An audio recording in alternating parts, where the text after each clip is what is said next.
numa distribuição Buena Vista Filmes e dublado nos estúdios da Vindi. Maçonaria. Trevas ou luz? Por todo o mundo civilizado, principalmente o mundo ocidental, há uma diversidade de limites. Vemos diversidade nos aspectos sociais, econômicos, culturais e étnicos. Mas escondido abaixo da superfície, longe dos olhos do observador casual e do meramente curioso, existe outra sociedade separada. Uma sociedade de segredos ditando seu próprio código. É o enorme mundo invisível da maçonaria. Eu sou o Mike Mendel. Pelos próximos minutos estaremos examinando crenças, ensinamentos e práticas da maçonaria. Estaremos falando com ex-maçons e analisando literatura maçônica real, para tentar adquirir uma visão objetiva desta ordem fraternal secreta. Esse estudo permite uma reflexão racional. O material examinado está em uso atual, e nosso ideal é levar à compreensão do que realmente a maçonaria é. A maçonaria se autodefine como um sistema de moralidade. A base da maçonaria, por onde todos os maçons têm que passar, é a Loja Azul. A Loja Azul inicia os 3 primeiros graus ou níveis da maçonaria. O aprendiz é o primeiro nível. O companheiro é o segundo nível e o mestre maçom é o terceiro nível. A maioria dos maçons nunca vão além do terceiro grau, porém, se alguém escolher ir além da Loja Azul, existem 2 caminhos que podem ser tomados. Um é o rito de York e outro é o rito escocês. A maioria dos maçons que decidem ir além da Loja Azul entram no rito escocês de maçonaria. O rito escocês tem 32 graus. O 32º pode conduzi-lo para o santuário, se assim ele escolher. O 33º grau que existe é altamente honorário. O autor Ian Taylor tem estudado as origens da maçonaria moderna. Para muitas pessoas, o próprio mundo da maçonaria invoca um senso de mistério, de sociedade secreta, mas de modo a descobrir o que eles realmente são, precisamos conhecer um pouco de história. Havia muitos pensadores humanistas em 1500 que viam a corrupção que havia na igreja daquela época. Eles concluíram que, para se verem livres daquela corrupção, teria que haver uma nova ordem mundial. Eles haviam lido A República de Pilatos, que em 1500 já era uma obra popular. E Pilatos era também um grande filósofo que viveu no 5º século antes de Cristo. E ele disse: se nós pudermos ter um grupo de homens sábios que fossem bem pagos para governar o povo, aí sim haveria corrupção. Um bom pensamento, um pensamento inocente. O nosso governo é corrupto, entretanto, ainda existem pessoas muito boas hoje em dia. Esse tema estava em pauta para os pensadores humanistas de 1500. Para fazer isso, eles precisavam antes descobrir a ordem mundial já existente. Essa ordem mundial estava baseada sobre o poder do reinado de Deus pelo rei e pela igreja. Mas para sugerir isso, seria uma heresia daqueles dias e eles teriam perdido suas cabeças literalmente. Então, eles tiveram que formar uma sociedade secreta. Agora, o maçom da época, esses eram do artesanato maçônico. Foram os homens que realmente construíram as catedrais daqueles dias. Eram homens hábeis e isso foi uma das primeiras formas de união dos trabalhadores. Eles queriam manter para si seus segredos e suas habilidades. Haviam boas razões para isso, e então os pensadores humanistas se infiltraram dentro das lojas de artesanato maçônico, e então eles se tornaram os maçons especulativos. Eles eram chamados especulativos pelos maçons artesanais, porque eles não saberiam diferenciar um esquadro de um compasso. Eles eram apenas os humanistas, os idealistas, os acadêmicos. Então existem dentro das lojas maçônicas 2 tipos de maçons. O maçom artesanal, que é o maçom genuíno, que cortava pedra e etc, etc. E também tem o maçom especulativo, e é este o pensador humanista. Este é aquele que pretende reconstruir a nova ordem mundial. O autor e conferencista Ron Carlson dedicou 3 anos estudando profundamente o tema maçonaria. A maçonaria moderna realmente começou no ano de 1717, na Inglaterra. A loja foi formada e muitas dessas coisas foram desenvolvidas depois de 1717, na Inglaterra. Então veio para a América e Canadá, quando as pessoas migravam para a América do Norte durante aqueles anos. E está vastamente estabelecida aqui na América do Norte. Está estimado que próximo a 5 milhões de homens estão envolvidos na maçonaria aqui na América do Norte. Talvez 1 milhão no santuário. O que é maçonaria aos olhos do maçom? O que o maçom acha que é? Bom, nós vemos que a maioria dos maçons entram para a maçonaria visando-a simplesmente como uma organização fraternal, como escoteiros avançados, porque o pai ou o avô faziam parte da maçonaria. E eles se envolvem inocentemente, sem se darem conta de que é uma organização religiosa desenvolvida para específicos fins espirituais. Ao passar dos séculos, o homem tem desenvolvido uma variedade de crenças e tradições. Algumas dessas, como o cristianismo, o judaísmo e o islamismo, são monoteístas, ou seja, são baseados no conceito de um só Deus. Outras, como o hinduísmo, são politeístas, acreditando em muitos deuses e deusas. Uma das religiões mais antigas talvez seja a mais universal. Emergiu praticamente intocada e geograficamente separada, em culturas radicalmente diferentes. Essa religião é o paganismo, a adoração da deusa Lua e do deus Sol, que também eram chamados, por exemplo, podemos citar Apolo e Diana, ou mesmo uma gama de outros nomes. O paganismo é a mesma religião mística que emergiu na antiga Babilônia muitos mil anos atrás. Mas o que tem o paganismo a ver com a maçonaria? O ritual da teologia da maçonaria realmente originou do paganismo egípcio. E a razão para isso é que, como podemos ver, em 1717, os rituais de teologia foram reunidos e formalizados e criaram a Grande Loja na Inglaterra. A razão era que já havia, naquela época, um grande número de lojas na Inglaterra e em toda a Europa. E naquele tempo todos tinham práticas um pouco diferentes. Essas práticas vieram das origens de maçom especulativo, que obviamente era o ecrucionismo. E seus membros acreditavam nas tradições egípcias e, como podemos ver, dentro da maçonaria encontramos Osíris, Adonis e Ísis, que são mencionados frequentemente. Então é claro que esses são os símbolos pagãos. Um dos rituais usados em algumas das lojas antes de 1717 e um pouco depois também era o ritual de iniciação com o sangue. Neste momento, o dedo mínimo era cortado e o sangue era derramado, e este era o novo membro fazendo uma aliança de sangue com a organização. O que acontece é que quando o maçom se une à loja, ele primeiro entra no que é chamado de loja azul. E a primeira coisa que ele é obrigado a passar é pela cerimônia de iniciação, chamada de nível de aprendiz. E nesta cerimônia de iniciação, parte da sua roupa será tirada e uma venda será colocada sobre seus olhos e uma corda em seu pescoço. E ele vai ser trazido para a porta da loja maçônica. Ali uma pessoa se aproxima dele e o conduz até lá dentro. E ali ele vai se achegar ao altar. E o mesmo maçom vai ficar atrás do altar e depois do altar fica um homem chamado Venerável Mestre. Hoje percebemos que quando um novo membro se junta à organização, ele se ajoelha com os olhos vendados e com o peito nu. O mestre da loja encosta uma espada de ponta afiada no peito esquerdo. E eles são inquiridos com os olhos vendados a fazer um juramento de sangue, para não revelar os segredos da maçonaria, ou eles perderiam sua vida.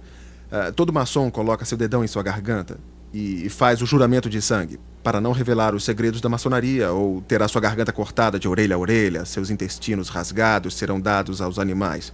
Esse juramento pagão de sangue os levam a jurar segredo para que eles não revelem os segredos que aprenderiam à medida que progredissem na loja maçônica. Agora, a maioria dos homens vão entrar no rito escocês e progredir até o 32º grau. E em cada um desses graus, eles irão adorar deuses diferentes, deuses egípcios, deuses da Pérsia, deuses gregos. E eles fazem uma série de rituais. Agora, muito disto é camuflado com símbolos e alegorias para que os maçons que os fazem não entendam inteiramente o que estão fazendo. Nos níveis da loja azul, o principiante é iniciado para a trindade egípcia de mistérios antigos do Egito. E a trindade egípcia é escondida do principiante. Ele não sabe tudo pelo qual ele está sendo iniciado, não lhe é mencionado. Mas se eles lessem seu livro que explica os símbolos e a alegoria, se torna muito óbvio em que eles estão envolvidos. Eles estão envolvidos em adoração idólatra e pagã. Muito dela está baseada na Cabala, que é o livro de ocultismo do Antigo Egito. Está baseado em paganismo egípcio e adoração da natureza. É realmente isso. Está baseada na adoração no poder regenerativo do macho e no poder regenerativo da fêmea. É o resultado. Qualquer historiador iria logo concordar que o paganismo era e é uma religião da natureza. Seus rituais eram intencionalmente desenvolvidos ao redor das fases da lua, bem como das estações do ano, etc. Rituais foram desenvolvidos para encorajar colheitas, procurando pela bênção do sol, aquele que dá o calor e é a contrabalança da lua, o tempo de paz para plantar e colher. Desta dualidade de adoração, sol e lua, luz e escuridão, ativo e passivo, macho e fêmea, o paganismo desenvolve direitos de fertilidade baseada sobre o ato sexual e, mais especificamente, órgãos reprodutores sexuais. Esta é uma das razões pelas quais o maçom, quando entra na loja, é obrigado a vestir um avental de pelica branco. O maçom usa esse avental de pelica branco como uma cobertura. O que eles realmente acreditam na maçonaria é no princípio gerador da vida. Você sabe que eles usam o esquadro e o compasso com a letra G. Você vê o esquadro e o compasso com o G nas lojas maçônicas. Uns maçons vão até dizer que é geometria que é geometria do universo, ou que significa Deus. Na verdade, o próprio livro deles diz que é o princípio gerador da vida. Que o compasso, não o esquadro, representa o feminino e o compasso descendo sobre ele representa o macho que está fertilizando a fêmea. Este é o princípio gerador, o órgão masculino é o que traz a imortalidade na vida. Veja só, quando eles falam de imortalidade, eles estão falando sobre a recriação da vida através do ato sexual. E isso é o que eles estão cobrindo com o avental de pelica branco, e é por isso que a mulher nunca pode ser maçom. Ela não tem o princípio gerador da vida, por isso eles orgulhosamente usam em sua lapela o esquadro, o compasso e a letra G. A maçonaria usa símbolos pagãos egípcios com frequência, como podemos perceber, e um que vem em minha mente é o obelisco. O obelisco é um pilar de pedra alto, com base quadrada e o topo de pirâmide. E isso era usado pelos egípcios como um símbolo de ressurreição. A ideia era um símbolo fálico faraônico, ficava erguido e ereto como um símbolo de procriação, onde a pessoa era ressuscitada através de seus descendentes. Esse era o seu argumento. Bem, a mesma coisa se explica hoje. Por exemplo, onde há um maçom enterrado, com frequência há um obelisco usado para marcar o túmulo. O Sr. John A. Macdonald, primeiro-ministro do Canadá, e George Washington, o primeiro presidente dos Estados Unidos. Ambos tinham obeliscos em seus túmulos. Algumas vezes o obelisco tem o esquadro e o compasso para indicar com toda a firmeza de onde eles estão vindo. E é verdade mesmo? Parece incrível que maçonaria, esse sistema de moralidade, possa ser realmente paganismo, possivelmente bem disfarçado. O ponto dentro do círculo é um dos símbolos mais eminentes. O grão-mestre Albert Pike ensina em O Simbolismo da Maçonaria, página 353. O ponto dentro do círculo é derivado da adoração ao Sol, que é, na realidade, de origem fálica. É um símbolo do universo, Sol sendo representado pelo ponto, enquanto o círculo é o universo. Make afirma mais a fundo em seu manual da loja, página 56. O fálico era a imaginação do órgão gerador masculino. Era representado geralmente por uma coluna, que na sua base era rodeada por um círculo. O ponto dentro do círculo foi intencionado pelos antigos como uma espécie de poder fálico da natureza, o qual eles adoravam sob a forma única do ativo ou princípio macho, mas do passivo ou princípio da fêmea. O paganismo reconhecia e adorava esses poderes como a força criativa na natureza. Albert Pike era grã comandante do rito escocês em 1800. Do seu livro Morais e Dogmas, o Sol e a Lua representam dois grandes princípios ou geração, o ativo e o passivo, o macho e a fêmea. Ambos brilham sua luz sobre seus descendentes, a estrela brilhante ou Horus. Essas autoridades maçônicas concordavam que o simbolismo da maçonaria era ocultista e era derivado do paganismo. Os rituais ocultistas e o simbolismo que são centrais à maçonaria foram tremendamente significantes para mim. Pessoalmente, eu estive profundamente envolvido por muitos anos com bruxaria. A bruxaria é a religião do paganismo e é a adoração do deus Sol e da deusa Lua em várias formas. Eu estive envolvido no ocultismo por 12 anos. Steve Warren nos fala de sua experiência. Quero dizer, eu estava constantemente todos os dias lendo, pesquisando, como também praticando artes como adivinhação, entrando em contato com os mortos através de médiuns, cartas de tarô, a bola de cristal E e tudo o que pode ser considerado ocultismo, eu estava envolvido. O simbolismo na própria bruxaria é muito grande. Muitos dos implementos usados têm significação em termos de elementos naturais, como Van representando o ar, Azor representando o fogo, Ácalis a água ou o pentagrama representando a terra. E esses seriam agrupados de várias maneiras para se tirar maior vantagem das forças espirituais que estão atuando por um tempo determinado. E era altamente ritualística, com mantos, e com desenhos ou círculos mágicos, com a invocação de deuses e para atender aos praticantes. E também, quase tudo que se fazia, mesmo que não fosse um ritual formal, sempre tinha algo a ver com um ritual. Mesmo que fosse rogar uma praga, sempre acendíamos velas, trazíamos os elementos e montávamos o altar. alguns dos paralelos entre maçonaria e a bruxaria mostram que as similaridades não são possíveis sem que sejam coincidência. Similaridades em rituais, trabalhos e simbolismos que são tão parecidos que fica claro sugerir uma origem totalmente comum.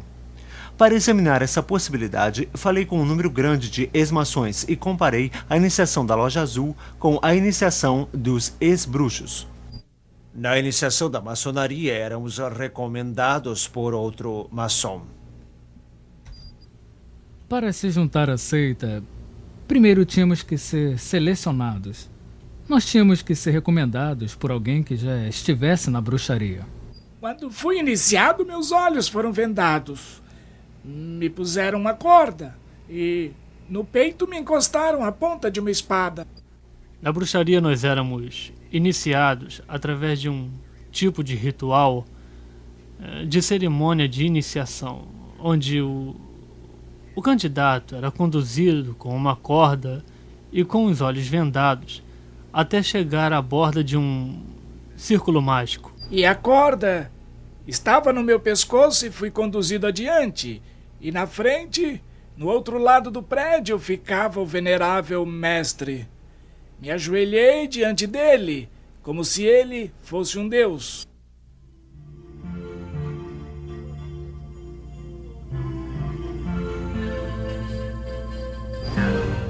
Quando fui iniciado na loja, um tipo de faca foi posta em meu peito esquerdo.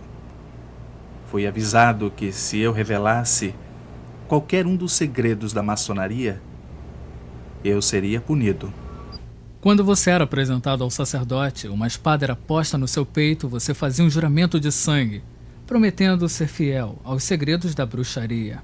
Quando você está na sala, a venda é tirada de você, e essa é a hora em que você diz que está vindo das trevas para a luz. Durante a cerimônia de iniciação, o iniciante é conduzido pelo sacerdote e é desafiado na beirada do círculo por alguém dizendo: "Quem está aí?" A resposta é: alguém do mundo das trevas. Nossas orações terminavam com assim seja. Um dos outros aspectos e também características da bruxaria é que sempre ao final de qualquer feitiço ou ritual, onde o poder era liberado, pois era aqui que era liberado, falava-se então assim seja. Fiquei muito intrigado ao saber que a bruxaria e a maçonaria tinham tanto em comum. No entanto, os seguidores da bruxaria dispensam um conceito bíblico de Lúcifer. A maçonaria vai tão longe que realmente chama Lúcifer de Deus. Nas palavras do soberano pontífice da maçonaria universal Albert Pike. Sim, Lúcifer é Deus. Infelizmente, Adonai também é Deus. A verdadeira e pura religião filosófica é a crença em Lúcifer, o igualitário a Adonai. Mas Lúcifer, Deus de luz e Deus de bondade, está lutando pela humanidade contra Adonai, o Deus das trevas e da maldade. Ouça as palavras do maçom do 33º grau Manlip Hall. Quando o maçom descobrir que a chave do guerreiro é a correta aplicação do dínamo de força vivente, então ele aprenderá o mistério da sua arte. As forças agitadas de Lúcifer estão em suas mãos e antes que ele possa dar passos à frente e para cima, ele deve provar sua habilidade em aplicar essa energia. Dos literalmente milhões de maçons do mundo todo, quantos estão realmente conscientes do real significado dos símbolos maçônicos? A resposta é bem poucos. Como a maioria dos maçons nunca ultrapassam o 3º grau da Loja Azul, a classificação de mestre maçom, a maioria deles nunca descobrem no que estão envolvidos. E nunca vão descobrir o que é maçonaria, a não ser que tentem entrar nos níveis mais altos do rito escocês ou do rito de York. De fato, eles não são só ignorantes, são deliberadamente enganados por seus superiores na loja. Assim falou a própria autoridade Albert Pike. Os níveis azuis não são mais do que a parte de fora do templo. Parte dos símbolos são expostos ali para os iniciantes. É intencional que eles não os entendam, mas é intencional que eles pensem que os entenderam. Quando muitos maçons passam pelos primeiros 3 graus, tornam-se mestres maçons e param por aí, pensando que é somente uma organização fraternal.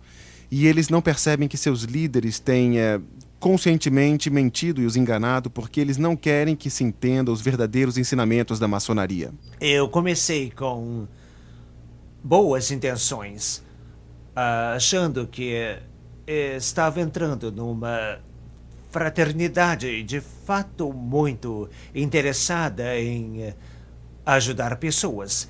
Mas agora eu percebo que em escalões mais baixos, níveis inferiores, você não sabe toda a verdade. O significado da loja e o que ela era para mim, um grupo de pessoas que estavam ali para ajudar os outros. E haviam diferentes coisas assim, que se podiam perceber na loja. As pessoas estavam juntas, unidas por algo, e pensei ser uma organização cristã. O que fazia alguém pensar que a loja maçônica era um lugar cristão? Era o fato que encontrei pessoas que eram membros da mesma igreja a que eu pertencia, a Igreja Presbiteriana do Canadá, como membros da loja, membros em posições importantes na loja. E acontecia que essas pessoas, dentro dos rituais, usavam citações das Escrituras. Então, isso me fez pensar que eu estava certo. Eles pensam que estão ingressando, na verdade, numa organização cristã. Isso porque, na verdade, os 3 graus da Loja Azul são validados no espelho cristão. Jesus Cristo é o centro da fé cristã. E, de fato, sem ele não há cristianismo. Isto é porque Jesus declarou ser Deus encarnado e, como tal, não pode ser separado de seus ensinamentos. Ele não ensinou um sistema de moralidade para levar alguém a Deus. Ao contrário, ele disse ser o caminho ao Pai. Na maçonaria, qual é o ensinamento oficial sobre o Messias? Ouça de novo o soberano pontífice do rito escocês, Albert Pike. Ela reverencia todos os grandes reformadores. Ela vê em Moisés o doador da lei dos judeus, em Confúcio, Zoroastro, Jesus de Nazaré e no árabe iconoclasta grandes mestres de moralidade e eminentes reformadores, e nada mais. Em outras palavras, Jesus foi reduzido a um grande reformador. Nem um pouco diferente de Confúcio ou Zoroastro, mas a Bíblia diz claramente em Atos capítulo 4: em nenhum outro há salvação, porque também debaixo do céu nenhum outro nome há dado entre os homens pelo qual devemos ser salvos. A essência do cristianismo é que o homem é incapaz de salvar a si mesmo. Por esta razão, Deus mandou seu único filho para fazer expiação por nós, morrendo em uma cruz. Isso é tão diferente da forma de ensinar de Mendenhall em seu livro Chaves Perdidas da Maçonaria. O verdadeiro maçom não é preso a uma crença. Ele percebe com iluminação divina de sua loja que, como maçom, sua religião deve ser universal. Cristo, Buda, Maomé, o nome significa pouco, porque ele reconhece somente a luz e não o condutor. Ele adora em todo santuário, se ajoelha diante de qualquer altar, seja num templo, mesquita ou pagoda, catedral, e percebe com seu verdadeiro entendimento a unidade de todas as verdades espirituais. Nenhum maçom pode ser limitado, pois sua loja é a expressão divina de toda a abrangência. Nenhum maçom pode ser limitado, pois a sua loja é a expressão de toda a abrangência. Uma afirmação interessante, já que na Bíblia Jesus Cristo diz: Entrai pela porta estreita, porque larga é a porta, e espaçoso é o caminho que conduz à perdição, e muitos são os que entram por ela, e porque estreita é a porta, apertado o caminho que leva à vida, e poucos há que a encontrem. Os maçons dizem que Jesus Cristo é simplesmente outro grande mestre, outro grande profeta moral, é igual a Buda. Realmente os maçons ensinam, de acordo com Albert Pike, que Buda foi o primeiro grande professor maçônico. Então eles estão igualando Jesus a Buda, a Maomé e a líderes religiosos. Como qualquer outro líder religioso, ele não é Deus, ele não é o Salvador encarnado que veio para salvar o homem dos seus pecados, porque o maçom não precisa de um Salvador. Os maçons acham que eles podem salvar a si próprios através de boas obras. Na loja que eu pertencia, nós tivemos um muçulmano pedindo para ser membro. E os membros da minha loja não tinham como iniciá-lo porque sabiam que não poderiam iniciá-lo com a Bíblia Sagrada. Então, eles mandaram uma carta para a grande loja de Alberta, Canadá, pedindo instrução. E a carta voltou afirmando que deveríamos colocar o Alcorão com o esquadro e o compasso ao lado da Bíblia, com o esquadro e o compasso sobre o altar e iniciá-lo com todas as honras. O cristão acredita na Bíblia, no fato de que Deus existe na Trindade, as três pessoas que são o Pai, o Filho e o Espírito Santo. Mas o que a maioria das pessoas não sabem, inclusive os maçons, é que o Deus da maçonaria, o grande arquiteto do universo, também é uma trindade. Em ambos os ritos, tanto o escocês quanto o York, você descobre que os maçons estão em uma jornada procurando o nome perdido de Deus. Parte da sua religião é a crença que o nome secreto de Deus foi perdido.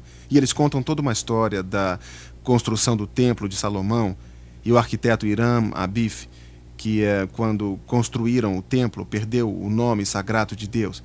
Então eles dizem que o maçom está nessa procura para reaver o nome de Deus. E somente quando chega-se ao grau do Real Arco, finalmente é dito qual o nome sagrado de Deus e que só os maçons é que sabem. E eles se orgulham que só eles são os guardiões do nome secreto de Deus. E esse nome só pode ser sussurrado entre os maçons por 3 maçons de cada vez, cada um falando uma sílaba. O nome é Jabulon, que é a combinação de 3 palavras: Jeová, Baal e Osíris, o deus egípcio.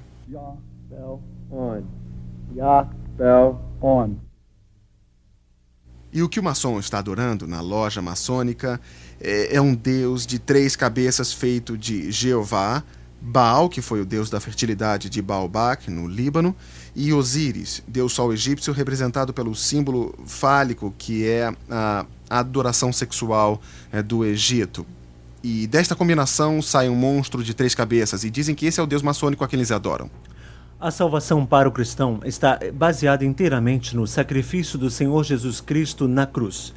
A Bíblia diz que todos pecaram e estão afastados da glória de Deus. E que não importa o quanto nos esforcemos para sermos bons, jamais alcançaremos o alvo de sermos santos como Deus. Mas Deus dá o presente gratuito da vida eterna para aqueles que acreditam em Jesus Cristo e permitem que Ele pague pelos seus pecados na cruz. Nas palavras de João 3,16, porque Deus amou o mundo de tal maneira que deu seu único Filho, para que todo aquele que nele crê não pereça, mas tenha a vida eterna. A salvação para o maçom é algo totalmente diferente. Os maçons estão contando com suas boas obras, algo que a Bíblia diz que não pode salvá-los de fato. O monitor maçônico ensina que Deus, o olho que tudo vê, vai recompensar o homem de acordo com suas obras. O olho que tudo vê penetra nas profundezas do recesso no coração humano e vai nos recompensar de acordo com nossos méritos. No 19º grau do rito escocês é dito ao maçom: o maçom que tem dado prova de sua afeição aos estatutos e regras desta ordem, no final o fará merecedor de entrar na Jerusalém celestial, o céu. O 28º grau do rito escocês afirma: o verdadeiro maçom ergue-se por degraus até alcançar o céu. Os maçons acreditam que eles podem merecer a salvação e que eles podem subir uma escada até Deus, a quem eles chamam de grande arquiteto do universo, e que um dia eles vão ficar diante de Deus e Deus irá levá-los ao céu. Não por causa de Jesus Cristo, não, mas porque eles foram bons maçons e fizeram boas obras. Um dia eu estava conversando com o pontífice do santuário em Minneapolis, de onde eu sou. Ele me ligou um dia. Ele tinha ouvido a minha fita sobre maçonaria. Como é que você ousa dizer que a maçonaria não é cristã? Ele disse, eu sou um diácono na minha igreja. Ele disse, eu sou um bom cristão. Eu sou o chefe do meu santuário. Como é que você pode dizer que eu não sou cristão? Aí eu parei e lhe fiz uma pergunta. Bom, senhor, se você morresse agora e ficasse diante de Deus esta noite, e ele te perguntasse por que ele deveria deixá-lo entrar no céu, eu disse, o que você responderia? Eu nunca vou esquecer, houve um silêncio por mais ou menos 10 ou 15 segundos, então ele me respondeu, bom, eu acho que responderia que fui um bom maçom. Se os maçons estão esperando que suas lojas os salvem, sua confiança está no lugar errado, assim como os que têm sua esperança em um cargo na igreja ao invés de Cristo. Seria como depender de uma associação esportiva ou de um country club se as obras pudessem nos salvar. Eu estava pregando no Texas, no sul do Texas, numa grande igreja, onde os maçons de lá, muitos deles faziam parte da liderança. E eles viram a minha fita na manhã que eu fui pregar e eles falaram, nós não sabemos por que estamos deixando você pregar. Você está criticando a maçonaria. E a maior parte da liderança era maçônica, os professores da escola dominical eram maçons.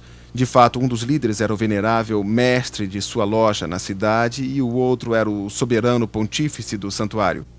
E eles vieram a mim depois do culto e eu disse, bom, vocês têm os livros, procurem em seus próprios livros dentro do contexto tudo o que eu falei. Eu dei a eles os capítulos, os números das páginas. Eles ficaram até 4 da manhã daquele domingo vendo todos os documentos em suas próprias bibliotecas maçônicas. Eles voltaram na segunda de manhã e disseram, nós queremos que você saiba, Ron, que todos nós resignamos da loja a noite passada. E nós estamos vendo isso acontecer por todo o país, quando os maçons tirarem o embrulho e examinarem o conteúdo do que estão envolvidos e eles vão descobrir que estão mesmo numa seita não cristã, pagã e idólatra e que nenhum cristão deve fazer parte. Neste vídeo, tentamos ser objetivos. Nós não temos nada contra a organização maçônica nem com o indivíduo maçom. Não existe nenhuma dúvida que grande quantidade de bondade tem sido feita em nome da maçonaria e que a moral de alguns, se não de muitos maçons, é de nível muito alto. Mas isso, infelizmente, não é a questão. A questão real aqui é a religião pagã que tem mais em comum com a bruxaria do que com o cristianismo. Chega a hora em que você diz que veio das trevas para a luz. O seu Deus não é o Deus da Bíblia. É o Deus Jabulon, um composto de Jeová, Baal, o Deus da fertilidade, Osíris, o Deus Sol egípcio de adoração fálica. Sua forma de salvação não é a cruz de Cristo, mas o sistema de moralidade e boas obras para alcançar a tão almejada loja celestial. E para o maçom, Jesus Cristo não é o sem pecados Filho de Deus, mas é rebaixado à posição de um simples reformador, que não é diferente de Buda, Confúcio ou Maomé. É aqui que levantamos a questão com a maçonaria.